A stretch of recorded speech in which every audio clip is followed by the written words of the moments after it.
আসসালামু আলাইকুম, কি অবস্থা সকলে? আশা করি পর থেকে অনেক অনেক ভালো আছো। আজকে আমরা অষ্টম শ্রেণীর গণিতের প্রথম অধ্যায়ের স্বাভাবিক সংখ্যার যোগফল নিয়ে আলোচনা করব, তাই তোমরা আজকে ভিডিওটিকে অবহেলা না করে সম্পূর্ণ দেখবা।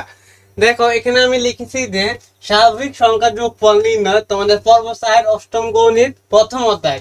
এই অধ্যায় থেকে একটা সৃজনশীল প্রশ্ন মাস্ট বি তোমাদের এসে থাকে। এই প্রশ্ন অধ্যায়টা তোমরা ভালোভাবে করলে একটা সৃজনশীল প্রশ্নের উত্তর তোমরা সহজে করতে পারবা।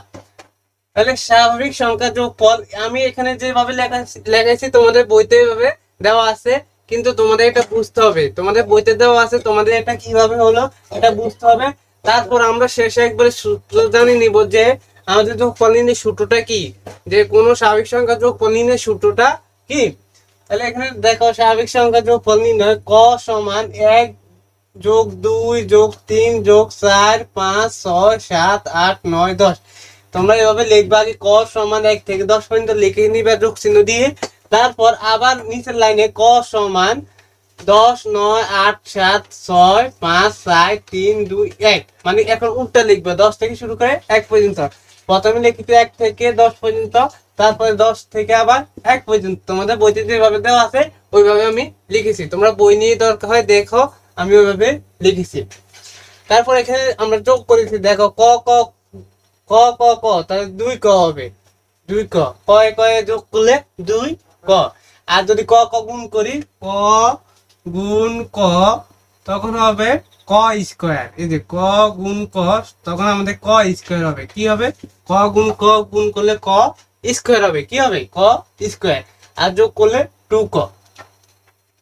তারপর দেখো, এখানে আমরা লিখছি যে 1 যোগ 10, তারপর 2 যোগ 9, এই যে 1 আর 10 যোগ করেছি, তারপরে আবার 2 আর 9 যোগ করেছি, এই যে তারপরে 3 আর 8 যোগ করেছি, দেখো তারপরে 4 আর 7 যোগ করেছি, এই যে তারপরে 5 আর 6 যোগ করেছি, এই যে 5 আর 6, তারপরে 6 আর 5 যোগ করেছি, এই যে 6 আর 5, তারপরে 7 আর 8 যোগ করেছি, তারপরে 8 আর 3 যোগ করেছি, তারপরে 9 আর 2 যোগ করেছি, তারপরে 10 আর 1 যোগ করেছি।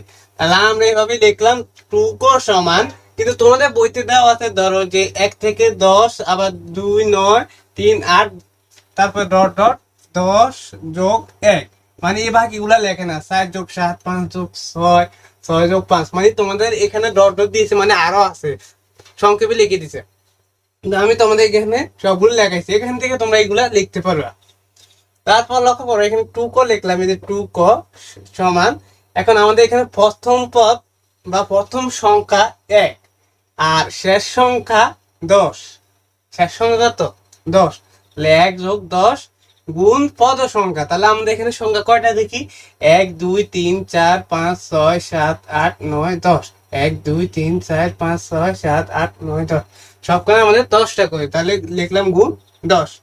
লেখার পর এখানে লক্ষ্য করো ক, এখন আমাদের কয়ের মান দিয়ে নির্ণয় করবো, তাহলে 2 ক বাদ দিতে হবে, 2 বাদ দিতে হবে।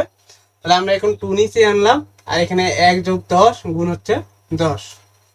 তারপর লক্ষ্য করো ক লিখলাম সমান 10 আর 1 হচ্ছে 11 গুণ হচ্ছে 10। তাহলে 11 কে আর 10 দ্বারা গুণ করলে হবে 110। 110 কে 2 দ্বারা ভাগ করলে পাবো 55। এই যে ক এর মান কত পাবো? 55।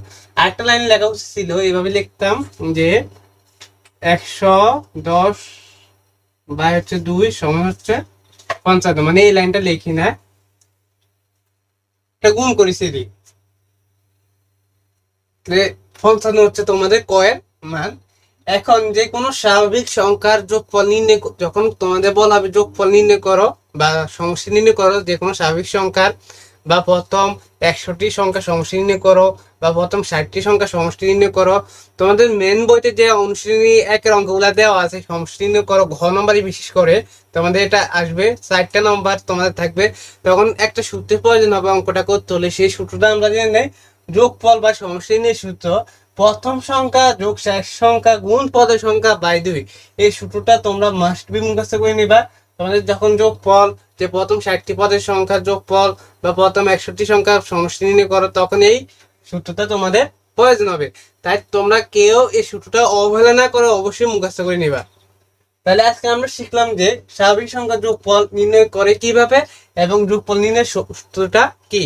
আজকের ভিডিওটি এখানে শেষ করছি। তোমরা আশা করি আজকে ভিডিওটি দেখে অনেক অনেক উপকৃত হয়েছো। ভিডিওটি ভালো লাগলে অবশ্যই একটা লাইক করবা, চ্যানেল নতুন হয়ে থাকলে অবশ্যই চ্যানেলটি সবাই সাবস্ক্রাইব করে রাখবা। আর ভিডিওটি দেখার জন্য সকলকে অনেক অনেক ধন্যবাদ। আল্লাহ হাফেজ, আসসালামু আলাইকুম।